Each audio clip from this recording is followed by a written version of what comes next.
안녕하세요. 저는 평범한 30대 중반의 여성이에요. 사람들이 가지는 편견에는 여러 가지가 있겠지만 저는 정말로 어이없는 편견 때문에 힘든 일을 겪고 이제야 안정적인 생활을 보내게 됐어요. 사실 어떤 사람에게는 정말 용납할 수 없는 것이라도 또 다른 사람에게는 별거 아닐 수도 있는 것이 편견이라고 생각해요.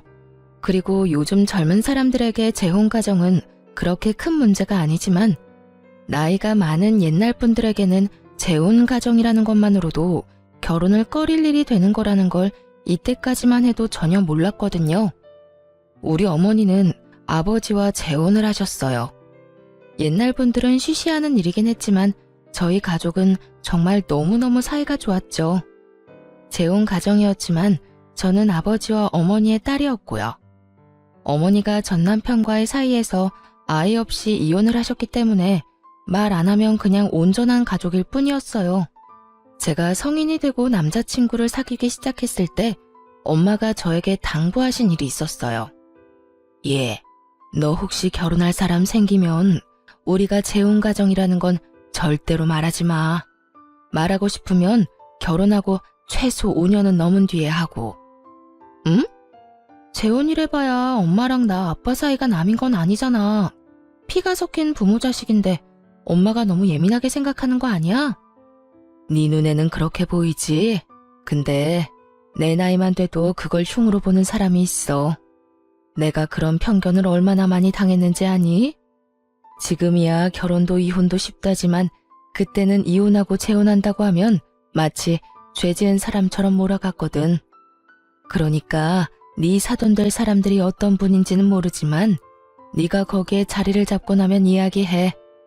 이야기할 상황이 안 되면 그냥 영영 갖고 가도 되고. 솔직히 저는 이해가 가지 않았거든요. 옛날 사람들의 편견이라는 거 요즘에는 돌싱들도 TV 나와서 이혼 이야기 많이 하고 재혼 이야기 많이 하니까요. 그리고 막상 주변에도 이혼한 사람들이 꽤 있으니까요. 엄마 걱정을 전혀 이해를 못했죠. 하지만 엄마의 말처럼 생각하는 사람이 시댁에 있었던 거예요. 저는 평범한 회사원으로 일하다가 작은 가게를 하는 남편과 만났고 결혼식 날을 잡아놓은 뒤 임신이 확인된 케이스였어요. 그래서 남편의 가게 사정이 나빠졌을 때 결혼식을 미루기도 애매한 상황이 됐죠. 그때는 사업을 하던 시부도 갑자기 몸이 안 좋아 입원한 상태였고 사업 자체도 기울어져 가느라 시댁에도 돈이 많이 모자란 상황이었거든요. 곤란해하던 남편을 도와준 것은 바로 저희 엄마였어요. 김서방, 요즘 많이 힘들지? 아버지도 입원해 계시고 자네 가게 사정도 안 좋다고 들었어. 이걸로 일단 급한 불 좀 끄게. 친정엄마가 건넨 것은 카드였어요. 제 명의로 된 카드였지만 안에 들어있는 목돈은 어머니의 돈이었죠. 남편과 함께 안을 열어보니 8천만 원이라는 거금이 들어있었어요. 이거면 우리가 살 집을 희생하지 않고도 남편 가게와 시부 사업을 어느 정도 유지할 수 있는 돈이었죠. 그 통장을 받고 남편은 너무 고마워서 저희 어머니에게 연신 고개를 숙이며 감사 인사를 할 정도였어요. 그만큼 시부와 남편 상황이 좋지 않았거든요. 장모님, 이렇게 큰 돈을 너무 감사합니다. 나중에 어떻게든 이 돈 갚을게요. 감사합니다. 갚지 말라는 말은 안 할 거야. 사람 일이란 게 어떻게 될지 모르니까. 내 딸을 힘들게 하면 그때는 다시 다 돌려받을 테니까. 그리고 우리가 완전 남은 아니지 않은가? 자네 부친도 나와 친한 동네 오라비였으니까. 사실 친정엄마와 시부는 같은 동네에서 나고 자란 친한 오빠 동생 사이였어요. 거의 소꿉친구였죠. 서로 결혼하기 전까지 연락이 됐었는데 결혼 후에는 연락이 끊겨버려 연락도 못했다고 했어요.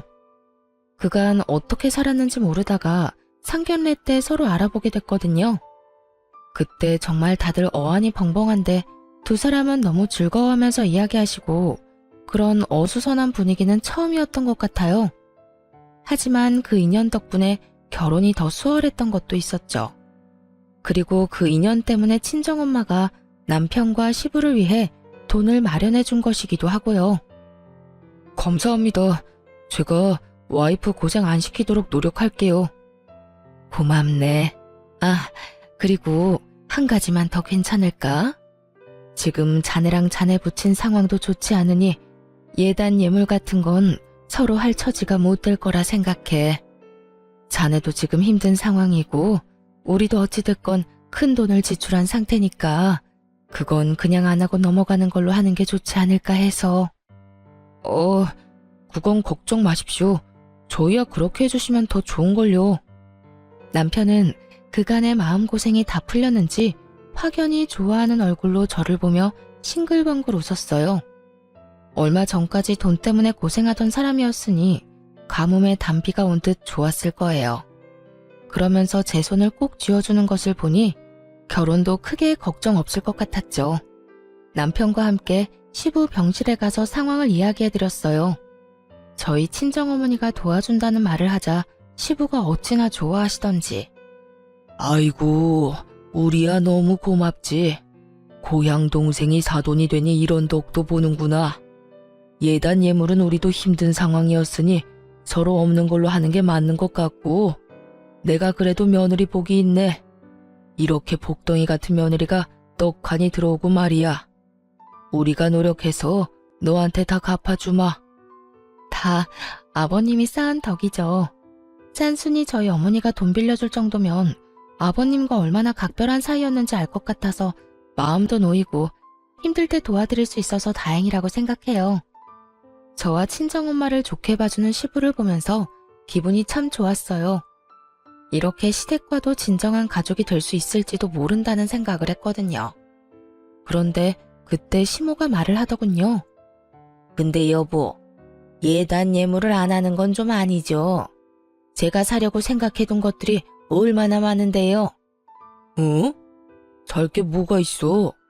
결혼식이 아들 결혼식이지 우리 결혼식이야?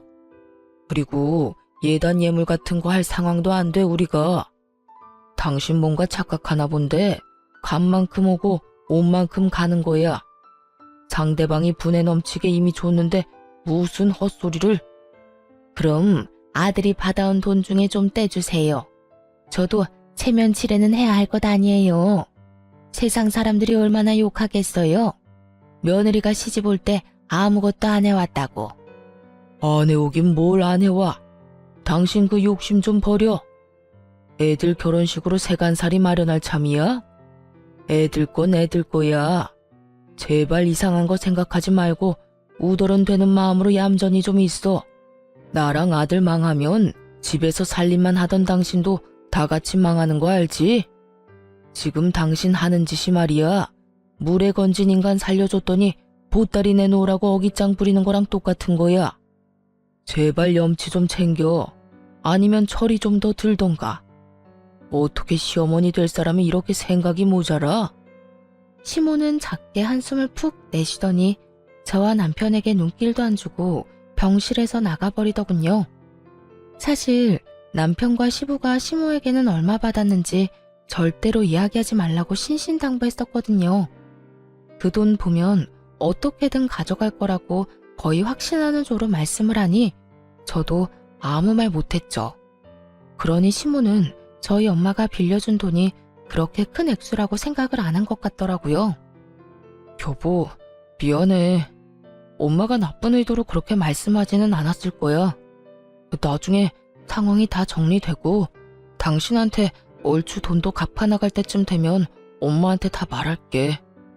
남편은 미안해했지만 남편이 미안할 일은 아니었죠. 시모가 너무 생각이 없는 거였으니까요.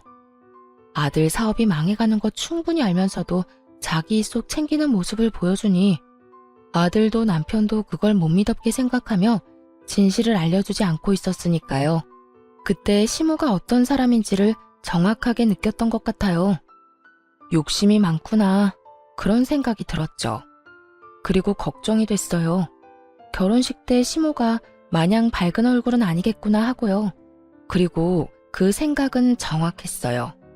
결혼식장에서 시모의 얼굴을 봤는데 완전 썩은 표정이었거든요. 탐탁지 않아 하는 표정, 불쾌한 표정, 냉정한 표정이 한데 뒤엉킨 아주 오묘하게 상대방을 짜증나게 하는 얼굴이었죠. 저는 걱정이 앞섰어요. 시모가 왜 화가 났는지도 전혀 몰랐으니까요. 남편과 시부가 시모를 잘 달랬을 거라고 생각했는데 여전히 얼굴이 그 꼴이었으니 설마 아직까지 예단 예물 때문에 저러고 있다고는 생각조차 못했거든요. 드레스 입고 부케를 들고 있으니 마음대로 움직여 물어볼 수도 없고 정말 답답해 죽을 것 같더라고요. 그런데 패백을 하러 이동할 때 시모가 왜 그렇게 짜증나는 얼굴을 하고 있었는지 정확하게 알게 됐어요. 아니, 어떻게 이런 법이 다 있어? 예물을 안 해오면 어떡하자는 거야? 아무리 예의가 없고 경우가 없어도 그렇지 이런 식으로 자기들 맘대로 줄이고 없애고 이런 건 좀 너무하지 않아? 패백실 들어가려는데 들리던 시모 목소리였어요. 저는 당황했죠. 남편 친인척들과 함께 있었는데 시모가 그런 말을 꺼낸 거예요.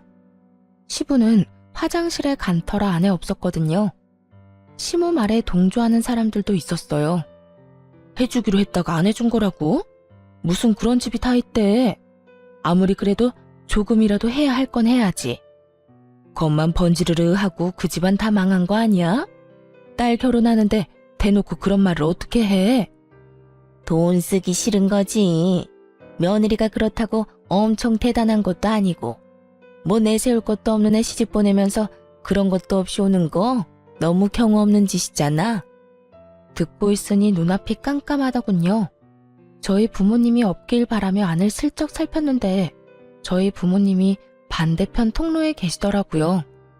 친정엄마 표정이 무척 안 좋았어요. 그 기분이 어떨지 짐작도 안 갔죠. 항상 긍정적인 어머니 표정이 완전 망가져 있었으니까요. 게다가 시모 이야기에 동조한 다른 사람들이 함께 흉보기 시작하면서 어머니는 들어오지도 나가지도 못하고 있었어요. 제가 어떻게든 해보려 했는데 시부가 뒤에서 나타났어요. 아가, 안 들어가고 여기서 뭐하고 있어? 시부가 저를 챙기고 뒤이어 남편도 나타났죠.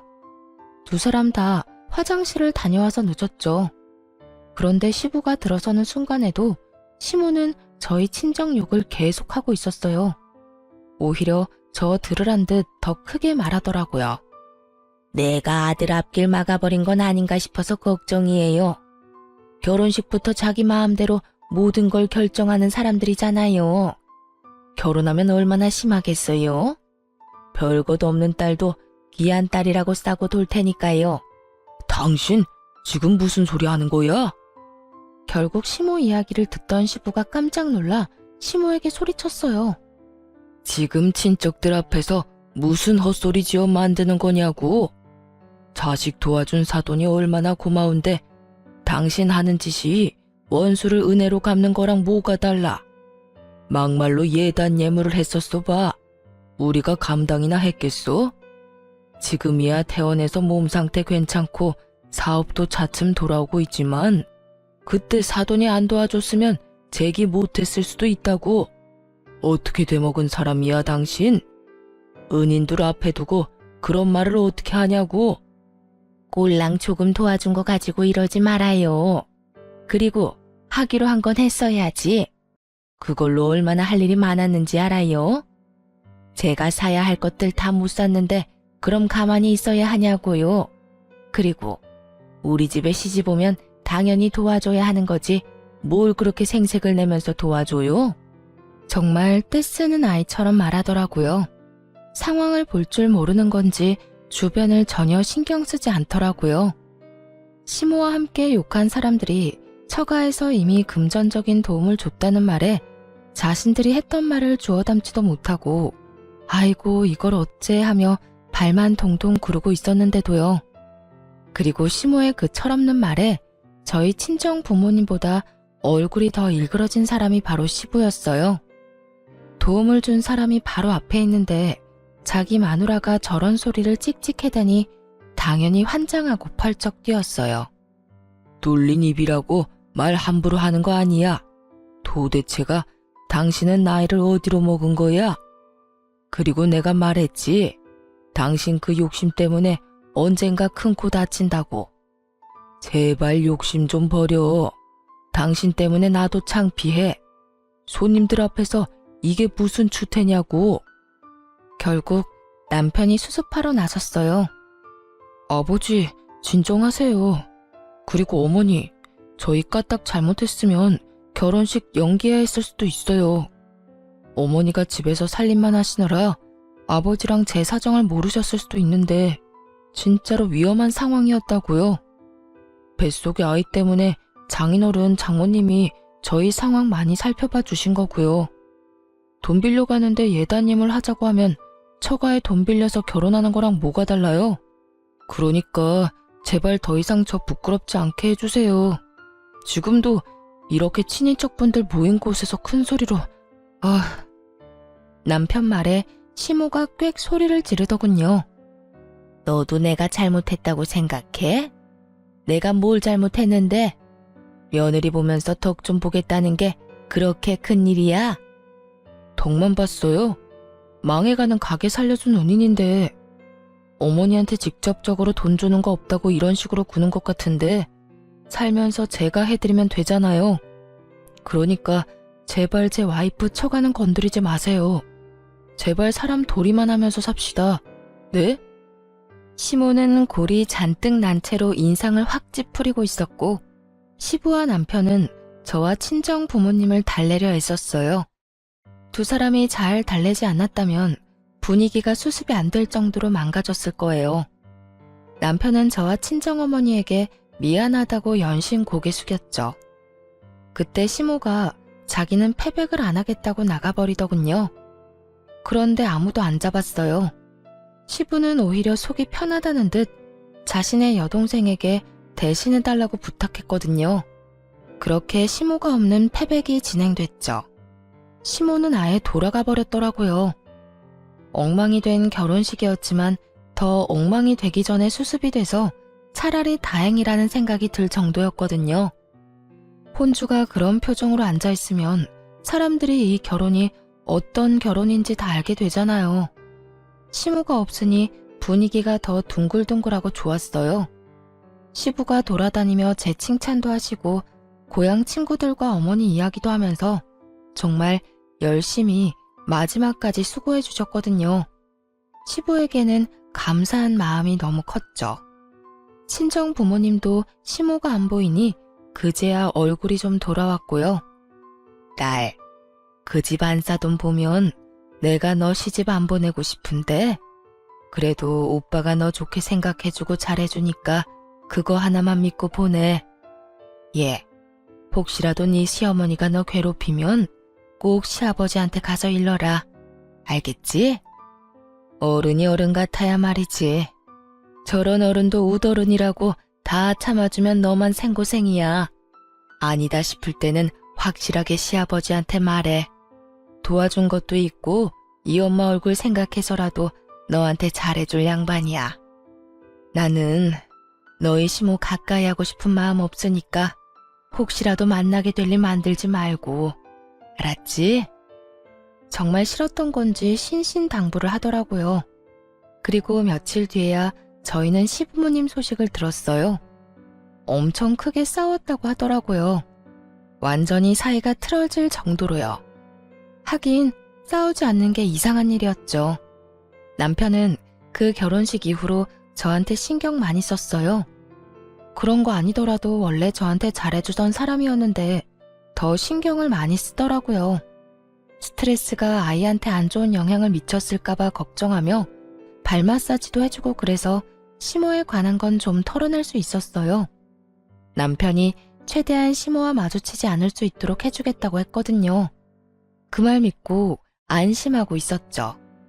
그런데 남편이 막을 수 있는 것도 한계가 있더라고요.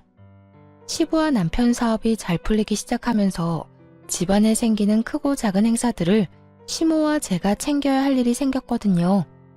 그렇게 만날 때마다 남편은 자기 가게로 시모를 불러서 자기 보는 눈앞에서 제가 시모와 만나도록 해줬어요. 하지만 바쁜 시간대에 손님도 많으면 어쩔 수 없이 시모와 단둘이 만나야 할 일도 생겼거든요. 결혼식 이후로 오랜만에 본 시모는 생각보다 괜찮은 상태였어요. 대놓고 저를 싫어하는 기색을 내비추거나 냉랭한 느낌을 주지는 않았어요. 그래서 시부와 남편이 많이 달랬구나 싶었는데 그게 아니었더라고요. 예, 너 그 가방 예쁘네? 어디서 샀어? 제가 가지고 있던 가방을 보며 그렇게 말하더라고요. 신혼여행 다녀오면서 사온 거였거든요. 고가의 브랜드는 아니지만 애착이 가고 제가 딱 좋아하는 스타일이라 손이 많이 가는 가방이었죠. 아, 이거 신혼여행 갔다 오면서 하나 장만한 거예요. 그래? 그런데 너무 예쁘다. 이거 갖고 싶네. 그냥 놔주면 안 되니? 손에 칼만 안 들었다 뿐이지 이건 거의 날강도나 다름없었죠. 실실 웃으면서 달라고 말하는 시모를 보니 이거 안 되겠다 싶더라고요. 제가 웃으며 말했죠. 어머님, 제가 남편한테 말해둘게요. 그럴 거 뭐 있니? 그냥 걸친 거 주면 되는데. 너 설마 내가 결혼식 때 그랬다고 나한테 아직까지 악감정 가진 건 아니지? 설마 그럴 리가 있겠어요. 그렇지만 이건... 너 우리 집에 시집 올 때 나한테는 아무것도 안 해준 거 알지? 그런 거 생각하면 이 정도는 그냥 줘도 되는 거 아니니? 시모가 아주 단단히 벼르고 있던 모양이었어요. 제가 거절할 것 같은 뉘앙스를 풍기자 바로 그런 식으로 말하더라고요. 저는 일단 알겠다고 이야기하고 시모에게 넘겼어요. 비싼 것도 아니고 세상에 하나뿐인 것도 아니고 이걸로 시모 마음이 풀리면 그걸로도 괜찮겠지 하는 마음에 한번 준 것이었는데 그 뒤로 계속 그런 요구를 하더라고요. 남편에게 말했더니 남편이 바로 시모에게 전화해 말했어요. 엄마, 아무리 그래도 신혼여행에서 제가 와이프한테 사준 가방을 가져가시면 어떡해요. 그리고 어머니 가방 많이 갖고 계신 거 제가 잘 알거든요. 그러니까 저희 와이프 거 탐내지 마세요. 네 마누라가 그렇게 이야기했어? 내가 지껏 뺏은 거라고? 아니요. 어머니가 너무 원해서 드렸다고 하던데요. 근데 남이 선물한 것까지 원하는 건 좀 아니죠. 어머니 돈으로 사세요. 제가 매달 용돈도 보내드리고 아버지한테 받는 돈도 있으시잖아요. 왜 며느리 하고 있는 걸 달라고 해요? 제가 용돈 안 드리면 또 모를까. 돈을 주고 있는데 왜 남한테 뺏어요? 결국 남편은 아예 앞으로도 안 사줄 거라고 절대 그런 일로 우리 부부 괴롭히지 말라고 이야기하고 전화를 끊었어요. 남편의 과격한 말투에 좀 걱정은 됐지만 그래도 앞으로는 그런 일 없겠거니 했는데 그 뒤로는 더 집요하게 남들 모르는 곳에서 제게 요구를 하더라고요. 최대한 시모와 떨어져 있으려 해도 집안 행사에는 어쩔 수 없이 붙어 있어야 하는 일도 많았거든요. 그럴 때마다 계속 요구하더니 이번엔 제가 결혼할 때 친정아버지가 사준 가방을 달라고 하더라고요. 그거 예쁘네. 저번에 거 돌려줄 테니까 그거 나한테 줘. 그때 준 건 너무 어려 보였는데 이건 나한테도 딱 맞겠다 얘. 제가 가지고 있는 하나밖에 없는 명품이고 무엇보다 친정아버지의 선물이었으니 저도 줄 생각은 없었어요. 그런데 시모가 자신이 들고 있던 가방을 업고는 안에 든 물건을 우르르 쏟아 테이블 위에 올리더니 저를 쳐다보며 태연하게 이야기하더라고요. 뭐해? 너도 가방 비우고 어서 줘. 그 모습에 화가 난 제가 시모에게 말했죠. 어머님, 이건 저희 친정아버지가 선물로 주신 거예요. 누가 팔라고 해도 줄 생각 없고 어머님이 달라고 해도 드릴 생각 없어요. 다른 건 모르겠는데 이건 의미가 다르잖아요. 어머님이 이해 좀 해주세요. 그래서? 그럼 그거랑 똑같은 거 나한테 선물하면 되겠네. 안 그러니? 어머님, 현실적으로 불가능하단 거 잘 아시잖아요. 저 출산하고 아직 육아휴직 중이라 돈도 없어요. 그럼 남편한테 말해서 물어볼게요. 됐어. 기가 막혀서. 이 집에 들어올 때 딸랑 몸만 온 주제에 무슨 말만 하면 남편한테 물어볼게요? 물어보는 게 아니라 고자질이겠지. 아들을 어떻게 구워 삶았으면 아들이 엄마 힘든 건 아는 척도 안 하고. 너도 그러는 거 아니야. 네가 나를 얼마나 무시했으면 그런 짓을 하겠어? 시어머니 하는 말에 내내 해도 모자란데 무슨 말만 하면 그건 안 돼, 저건 안 돼. 흐이구, 내가 등신이지, 응? 시모가 그렇게 말하더니 기분 나쁘다는 듯 다시 가방을 정리하더니 저를 두고 다른 친척들이 있는 곳으로 가버리더군요. 그리고 거기서 친척들과 저한테 다 들리도록 이야기를 했어요. 며느리가 자기 무시한다. 아무것도 해온 것도 없는 주제에 시모 말에 꼬박꼬박 말대꾸만 한다고 사람들에게 다 퍼뜨리고 있더군요. 남편에게 말해봤지만 상황이 좋아지지 않았고 남은 건 시부밖에 없다고 생각했어요. 그래서 저는 시부에게 연락을 했어요. 그래, 그렇지 않아도 내가 먼저 전화하려고 했는데 너 잠깐 나오거라. 시부를 만나러 간 곳은 시부 회사 근처였어요. 나가니 시부가 제게 종이봉투를 하나 건네더라고요. 그리고 그 안에는 고가의 가방이 있었죠. 너 얼마 전에 네 시어머니한테 가방 뺏긴 거 아들한테 들었다. 내가 그거 보니 미안해져서 말이지. 그간 사돈에게 도움받은 것도 있고 내가 네 어머니에게 직접 선물을 하려니 그러지 말고 며느리한테나 잘하라고 해서 이렇게 가방 하나 사들고 왔어. 내가 너한테는 얼마나 고마운지 모른다. 앞으로도 우리 아들이랑 손주랑 그렇게 잘 지내거라. 다른 건 바라지도 않아. 솔직히 네가 우리 집에 들어오고 좋은 일만 있잖아. 말만 들어도 힘이 되고 기분이 너무 좋더라고요. 대신 이거 네 시어머니한테는 내가 사줬다고는 하지 말고 그 여편네 그거 알면 또 난리 날 거다. 그 말을 듣는 순간 그런 생각이 들더군요. 이걸 보면 시모가 얼마나 갖고 싶어 할까 하는 마음이요. 그래서 숨겨두고 몰래 쓸 생각이었는데 시모가 저번에 친척들 앞에서 제 욕한 게 생각나서 괘씸하더라고요. 그래서 이번에 시댁에 갈 때 그 가방을 메고 갔어요. 시부가 먼저 알아채더니 저한테 눈짓으로 잘하고 다닌다며 고개를 끄덕이더군요.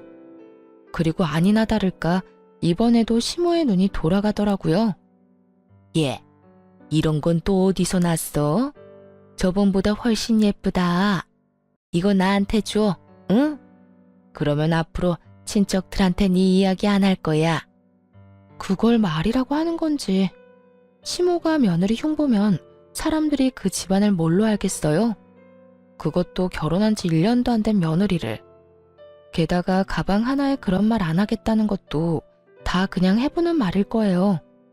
지금 하는 행동을 보면 답이 나오게 돼 있죠. 저는 난색을 표하며 시모에게 조심스럽게 말했죠. 어머님, 죄송해요. 이 가방은 중요한 사람에게 선물 받은 거라 어머님한테 드릴 수가 없네요. 나중에 남편한테 말해서 이야기해 볼게요. 그랬더니 시모 눈이 쫙 치켜 올라가더니 또 나한테 퍼붓는 거예요. 중요한 사람? 너한테 중요한 사람이 시부모 말고 누가 있니? 너 설마 남자 있니? 그거 남자한테 받은 거 맞지? 알아서 열심히 자기 무덤 파는 시모를 보며 저는 속으로 웃었어요. 욕심이 끝도 없는 양반이었죠. 그 가방이 뭐라고 멀쩡한 며느리를 외도나 하는 여자로 만드는지. 뭐 눈에는 뭐만 보인다더니 저는 한마디 덧붙였어요. 그런 거 아니에요, 어머님. 말하기는 힘들지만 진짜 중요한 분한테 받은 거라 이거는 진짜로 드리기 힘들어요. 너 맞네, 바람핀 거. 지금 당장 안 주면 너 그러는 거 가족들한테 다 알릴 거야. 그러니까 빨리 내놓고 그 남자랑도 헤어져. 제가 뭐라 말하기도 전에 시모는 가방을 휙 낚아채더니 그 안에 있던 제 물건을 바닥으로 탈탈 털어냈어요. 그리고는 자기 어깨에 걸어보며 즐겁게 놀더군요. 저는 속으로 걸렸구나 싶은 마음에 불쌍하게 주섬주섬 물건들만 주워서 종이 가방에 넣었죠. 더 이상 시모에게 갖다부타 말은 하지 않고 저녁 때 집에 갈 때까지 기다렸어요. 저는 일부러 작은 종이 가방만 하나 챙겨들었죠. 배웅하러 온 시부가 제 짐을 보고 의아해하며 묻더군요. 아가, 너 가방 놔두고 왔어. 내가 가져오마. 여보, 그거 아니야. 이제 내 거니까 거기 놔둬요.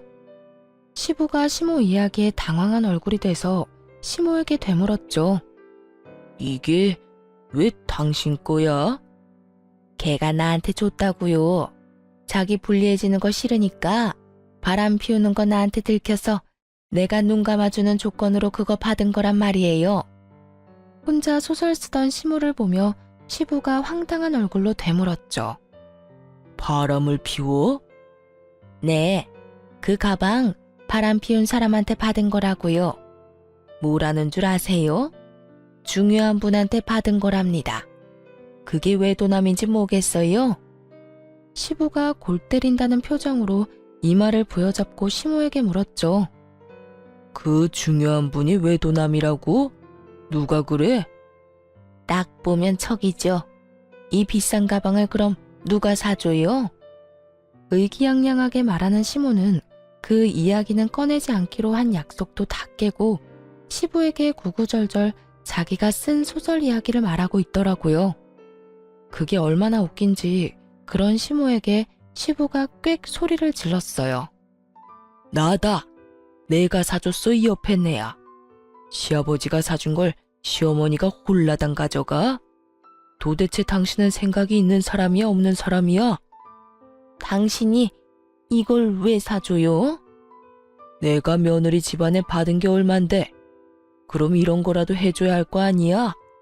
당신은 양심이 없는 거야 아니면 욕심이 눈을 가린 거야?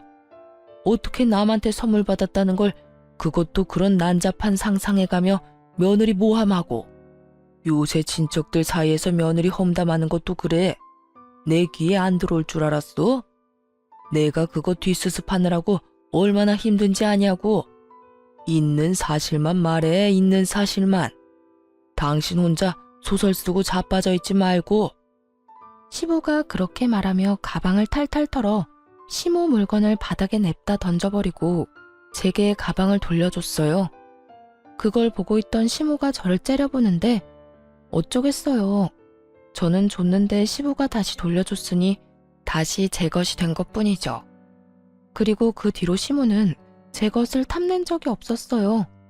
시부에게 한바탕 혼쭐이 난 모양이었어요. 이제야 시모가 제정신 차렸구나 싶었는데 그게 아니었어요. 그때 앙금이 남아있었는지 그 뒤로 저를 괴롭히는 일이 많아졌거든요. 특히 아무 쓸데도 없는 일을 계속 시키려고 했어요. 남편이 거의 막아줬지만 남편도 못 막는 일이면 무조건 트집 잡아 사람을 혼내고는 했어요. 게다가 하루 만에 다 할 수 없는 일을 시켜놓고 제대로 못하면 친정 부모님 욕을 엄청 했거든요. 그러다 정말 제대로 시모와 붙은 적이 있었는데 그게 바로 김장 때였어요.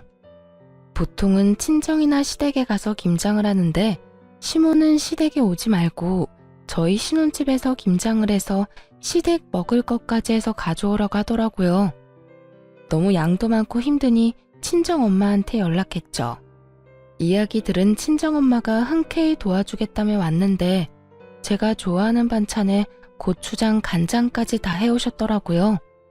둘이서 김장하는데 힘들긴 했지만 정말 재미있게 일했거든요. 김장을 다 하고 친정엄마에게 잠깐 쉬고 가라고 했죠. 안방에 들어가 엄마가 쉬는 동안 저는 바깥에 정리하고 있었는데 갑자기 현관문 비밀번호 누르는 소리가 나더니 곧 시모 얼굴이 보였어요. 어머님, 무슨 일로 오셨어요? 제 물음에 답도 않고 시모는 제 얼굴에 다짜고짜 종이를 확 뿌려대더라고요. 날리는 종이를 보며 당황한 표정으로 이게 무슨 종이인가 싶어 주었어요. 그런데 그 사이에 거실로 들어간 시모가 다 만들어 놓은 김장김치 뚜껑을 열더니 거실에 패대기 치는 거예요. 너무 당황한 제가 소리를 질렀죠. 어머님, 이게 무슨 짓이에요? 무슨 짓? 무슨 짓은 너랑 너희 집이 했겠지. 너 이혼 가정인 거 왜 말 안 했어? 말했으면 너 절대로 결혼 안 시켰을 거야. 다 부모 따라가는 법이라고 그 나물에 그 밥이지. 봐라, 네가 중간에서 이간질을 얼마나 했으면 남편도 아들도 다 네 치마폭에 쌓여 헤어나오지를 못해. 너 때문이잖아, 이 도둑년아. 밑도 끝도 없는 이혼 가정 이야기.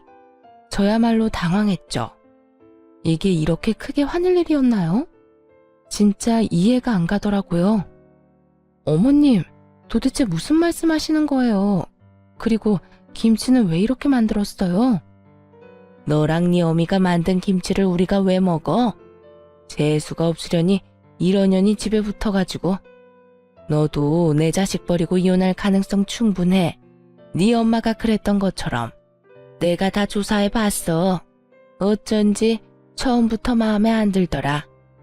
자기 마음대로 모든 걸 다 하려고 한 것도 그렇고, 매번 남편 시아버지 내세워서 일 처리하려고 하는 것도 그렇고.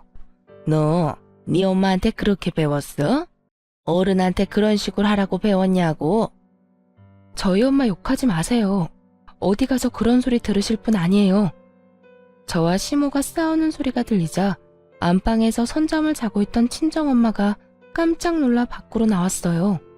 그런 친정엄마에게 시모가 소리쳤어요. 그래, 너 잘 만났다. 남자 버리고 다른 남자 만나서 사니까 기분 좋아? 그래서 네 딸년한테도 이런 식으로 하라고 가르쳤어? 남자가 다 네 말대로 할 줄 알지? 내 남편 어떻게 구워 삶았는지 모르겠지만 너희들 다 오늘부로 끝났어.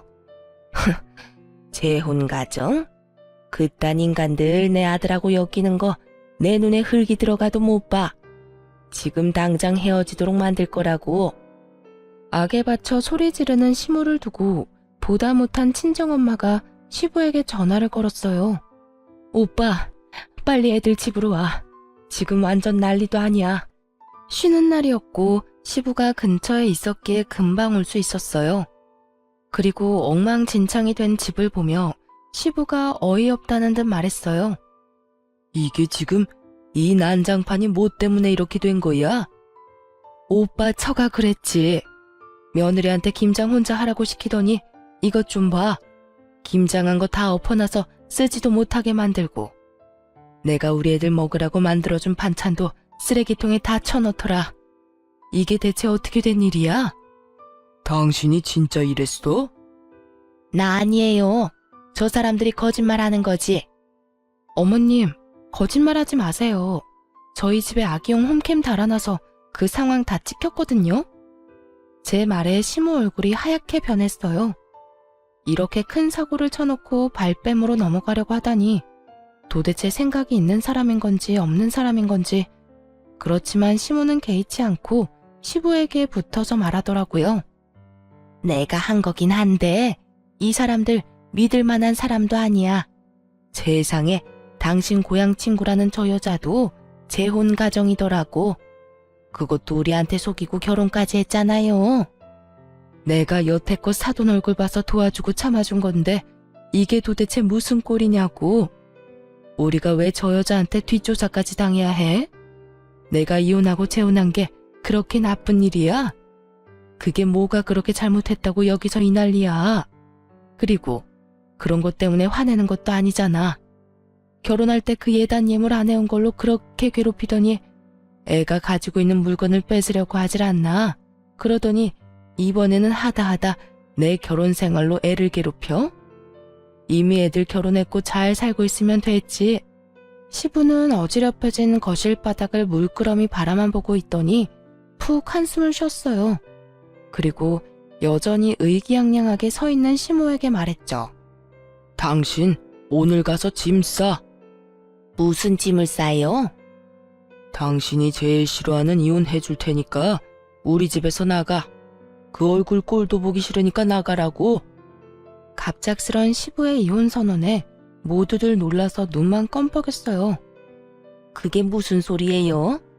화난 거 알지만 그런 이야기는 장난으로도 하면 안 되죠. 누가 장난이래? 내가 장난치는 걸로 보여? 이 집안이 당신 때문에 하루도 조용할 날이 없어. 내가 당신이랑 결혼하고 나서 매번 했던 말 있지? 제발 욕심 좀 줄이고 살라고. 며느리 들어오더니 더 심해졌잖아. 그럼 며느리를 내보내야지 왜 날 내보내요? 그럼 자식 새끼 늙어 죽을 때까지 호래비로 만들 셈이야? 아니면 우리 집 대 끊기게 만들려고? 나가려면 당신이나 나가. 싫어요. 못해요. 안 나갈 거라고요. 어떻게 몇십 년을 같이 살았는데 이런 식으로 이혼을 하자고 해요? 이혼 못해? 그럼 며느리랑 아들 일에 앞으로 입도 뻥긋하지 마. 그거 지킬 수 있으면 이혼은 안 할 거야. 그건 말도 안 되죠. 제가 시어머니인데 우도른인데 애들한테 말도 못하면 그게 무슨 어른이에요? 그래? 그런데 어쩌나 우리 애가 결혼할 때 사돈한테 빌린 돈이 있어. 그걸 지금 당장 갚으라고 하면 못 갚거든. 당신이 갚을 생각 있어? 그럼 애들 이혼시킬 수 있는데. 제가 갚을게요. 끼케야 몇백이겠지. 꼴랑 2번비 빌려주고 여태 생색내는 것도 웃겼으니까. 몇백? 이 여자야, 자그마치 8천만 원을 빌렸어. 8천만 원. 당신 갚을 수 있어? 어? 8천만 원이요? 그제야 우리가 빌려준 돈이 얼마인지 알게 된 시모가 아무 말도 못하고 눈치만 살살 보더군요. 그러더니 도리어 인상을 쓰고 꽥 소리를 질렀어요. 그럼 미리 말해줬어야죠. 내가 여태 몰랐으니까 그랬지. 그만큼 큰 돈 빌려줬으면 내가 이런 식으로 했겠어요? 그 큰 돈 액수 말해줬으면 당신이 또 쓸데없는데 돈 쓴다고 돈 내놓으라고 떼썼겠지. 예단 예물에 쓰겠다고. 내가 당신을 몰라? 나만큼 당신 잘하는 사람 없어. 그리고 당신 생각도 진짜 나쁜 거야. 돈 많이 빌려주면 아무 소리 안 하고 돈 적게 빌려주면 큰 소리 뻥뻥 칠 거야? 도대체 어디서 배워먹은 거야 그런 논리는? 적은 돈이든 큰 돈이든 빌려준 사람은 다 고마운 사람이야. 도와준 사람한테 이런 식으로 은혜를 원수로 갚는 건 대체 어디서 배워먹었어? 당신 어머니가 그렇게 가르쳤어? 시모가 저에게 했던 말 그대로 시부가 시모에게 돌려줬어요. 당신 어머니가 그렇게 가르쳤냐는 그 말이요. 그 말 듣는 순간 시모 얼굴이 확 굳는 걸 봤어요. 그렇지만 결국 시부 말에 아무런 대꾸도 못했던 시모는 시부와 결국 이혼 절차를 밟게 됐어요. 시댁 가족들은 드디어 터질 게 터졌구나 하는 반응이었어요.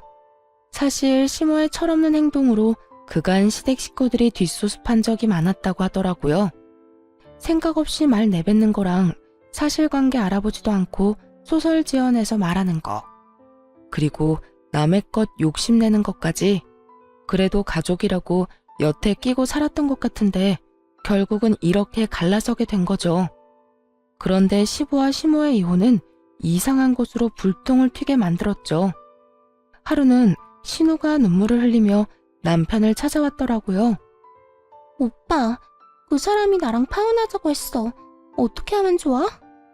신우는 남편보다 5살 어린데 시부와 시모가 이혼하기 전에 한번 보러 왔었거든요. 그때 날 받아놓고 결혼식 기다리고 있었는데 중간에 시부와 시모가 헤어졌잖아요. 그것 때문에 상대방 부모 쪽에서 말이 많았었던 것 같더라고요. 이혼 가정은 싫대, 그 사람 집에서. 결혼하기 전에 무슨 이혼을 하냐고. 얼마나 콩가루 집안이면 딸 결혼 앞두고 이런 짓 저지르냐고. 그 사람 부모님이 엄청 난리였어. 이게 내 잘못이야? 왜 내가 이런 불행을 겪어야 하는데. 내가 겪으니까 언니가 얼마나 힘들었을지 이제야 이해가 가. 시모가 저를 반대했던 입장 그대로 그쪽 집안에서 신우를 반대했으니 신우가 제 심정을 이해하고도 넘쳤던 거죠. 그런 신우를 달래줬어요. 아가씨, 누구 탓도 아니에요. 아가씨 탓은 더더욱 아니고요. 남자친구는 뭐래요? 부모님 말씀 따른다고 해요? 걔는 무조건 부모님 말씀 들어야 한다는 의견이라 보수적인 건지 마마보인 건지 진짜 못 참겠어요. 엄마는 도대체 왜 그런 짓을 했어요? 제가 결혼할 때까지만이라도 얌전히 있어주면 됐었잖아요. 아무래도 안 되겠어. 엄마한테 따져야겠어. 결국 신우가 그 자리에서 시모에게 전화를 걸었어요. 엄마, 지금 내가 무슨 꼴 당했는지 알기나 해?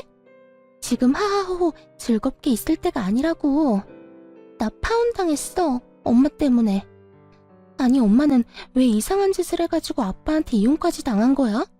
엄마가 제대로 행동했으면 아빠한테 이혼당할 일도 없었잖아. 대체 왜 그런 짓을 해서 내 인생을 망쳐? 그리고 나까지 이혼 가정이라는 이유로 파혼당할 일도 없었고, 엄마가 내 인생 조져놓은 거야. 아냐고. 얘, 그게 무슨 소리야? 네가 왜 파혼을 당해? 엄마 아빠 이혼했다고 파혼당했다고. 엄마가 다 책임져. 책임지라고. 내 인생 어쩔 거야? 신우는 시모 탓을 하며 시모에게 악담을 퍼부었어요. 아니, 이혼한 게 네 탓도 아닌데 왜 결혼식에 그딴 이상한 이야기를 들먹여? 그 사람들 제정신이니? 시모 말에 마시던 차를 내뿜을 뻔했어요. 자기도 그 이상한 논리로 저희 부부를 갈라놓으려 한 사람 중에 하나였으면서 저런 말을 할 수 있다니. 하긴 그때는 본인도 이혼녀가 될 수 있을 거라고 생각조차 못 해봤을 테니까요. 엄마, 앞으로 나한테 연락하지 마. 엄마가 내 인생 망쳐놓은 거 나 절대로 못 잊어. 엄마랑 인연 끊고 엄마 없는 사람으로 살 거야. 예, 너는 나한테 그러면 안 되는 거야. 내가 너희를 어떻게 키웠는데? 그러지 말고 이 엄마가 어떻게든 되돌려보마. 그러니까 이런 식으로 감정적으로 굴지 말고. 여보세요? 여보세요? 다 늦었어. 시모 말이 끝나기도 전에 신우가 전화를 끊어버렸어요. 그 뒤로도 시모가 계속 신우에게 연락을 했지만 신우가 연락을 받지 않았다고 하더군요. 시모는 그제서야 자신이 이혼한 게 실감이 난 건지 딸의 말에 충격이라도 받았는지 시부와 남편에게 전화해서는 매일같이 울며 매달렸대요. 그렇지만 이미 가족들은 시모 행동에 이미 모두 질린 상태였고 더 이상 뒤치다꺼리도 하고 싶지 않아 했죠. 그렇게 철없고 욕심 많은 시모는 가족들에게 모두 버림받고 나가 떨어져 버렸어요. 나이가 들면 가족이 제일 좋다는 말이 있죠. 남편은 시모에게 용돈은 꼬박꼬박 보내요. 그렇지만 만나지는 않아요. 그것도 애들 데리고는 절대요. 시모가 저와 친정어머니에게 한 짓을 보고 애한테 나쁜 생각이라도 심을까봐 걱정된다고 말할 정도거든요. 남편은 그때 시모가 저희 거실에 김치 다 뿌려놓은 홈캠 영상을 보고 완전 분노했었거든요. 남편이 가서 시모에게 따진다는 거 시부가 이미 다 해결했다고 말리느라 그날 정말 고생했어요. 시모도 그런 식으로 아나무인으로 굴지 않았다면 적어도 남편과 척지고 살지는 않았을 텐데요. 자기가 뿌린 씨를 알아서 거둔 거죠. 시모도 이제 어르신 소리 들을 나이니 나이 먹으면서 제발 철도 같이 들었으면 좋겠네요. 이제 와서 너무 늦기는 했지만요. 살다 보니 이런 일도 겪고 참 세상 사는 게 제 맘 같지만은 않더군요. 그래도 이제야 어떻게든 정상적인 생활이 되어서 다행이라고 생각해요. 편견을 가진 시모가 결국 본인 스스로 그 편견을 뒤집어 쓰게 될 줄 아무도 몰랐겠죠? 그리고 모든 가족이 자신을 버릴 거라는 생각도 못했을 거고요. 시모를 보면서 생각나는 게 하나 있어요. 반면교사라고 하죠. 저 사람처럼은 절대 되지 말아야겠다. 그 마음이요. 쓰다 보니 글이 길어졌네요. 긴 글 읽어주셔서 감사하고 여러분들은 행복한 시간만 보내셨으면 좋겠어요.